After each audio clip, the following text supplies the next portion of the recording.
आम की फसलों के सहारे अपना जीवन यापन करने वाले किसानों के लिए इस बार की फसल खुशियां लेकर आई, क्योंकि इस बार आम के पेड़ों पर बम्पर फसल उगती दिख रही है।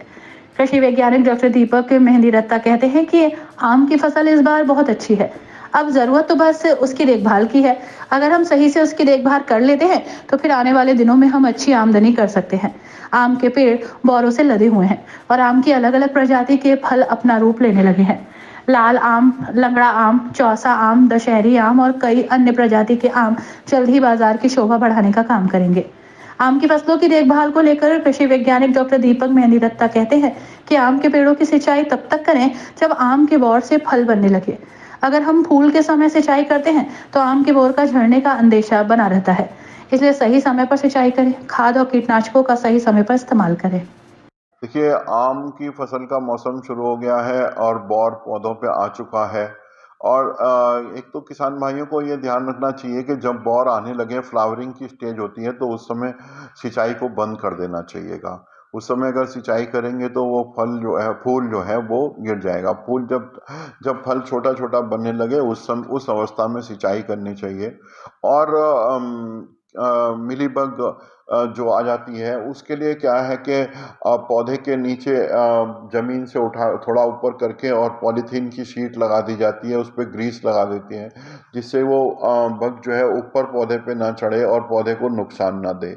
पौधे को देखभाल, कई बार पौधा ऐसा होता है कि किसान को पूरे वर्ष ही देखभाल करनी चाहिए और अपने खेत में घूमता रहे। अगर वो देख रहा है कि कहीं नीचे उसको लकड़ी का के बुरादे की तरह चूरा अगर पड़ा हुआ मिलता है, तो उसमें क्या होता है कि पेड़ के अंदर कहीं ना कहीं स्टेम बोरर होता है। तो उस समय अगर वो पेड़ पे ऊपर देखेगा कि कहीं कीड़े ने छेद तो कर नहीं दिया है तने से, और स्टेम बोरर जब लगता है तो उससे पौधा सूख जाता है। तो एक चीज उसको ये भी ध्यान रखनी चाहिए कि वो बोरर हो, बोरर है तो उसको हम किसी भी नोकीली चीज से खोद करके और उसके अंदर हल्का सा पानी और सल्फास डाल करके और उसको चिकनी मिट्टी से बंद कर देगा, तो वो कीड़ा उसके अंदर मर जाएगा और पेड़ को सूखने से हम बचा सकते हैंगे। और जो माइक्रो न्यूट्रिएंट्स है उनकी पूर्ति हमें जरूर करनी चाहिए, क्योंकि हमारे किसान भाई ज़्यादातर एनपीके, डीएपी या यही चीज़ें डालते हैं, लेकिन माइक्रो न्यूट्रिएंट्स नहीं जानते। तो कई बार क्या होता है, बोरोन के अभाव से पौधे में जो फल आता है वो फटने लग जाता है। तो माइक्रो न्यूट्रिएंट्स की भी पूर्ति करते रहना चाहिए।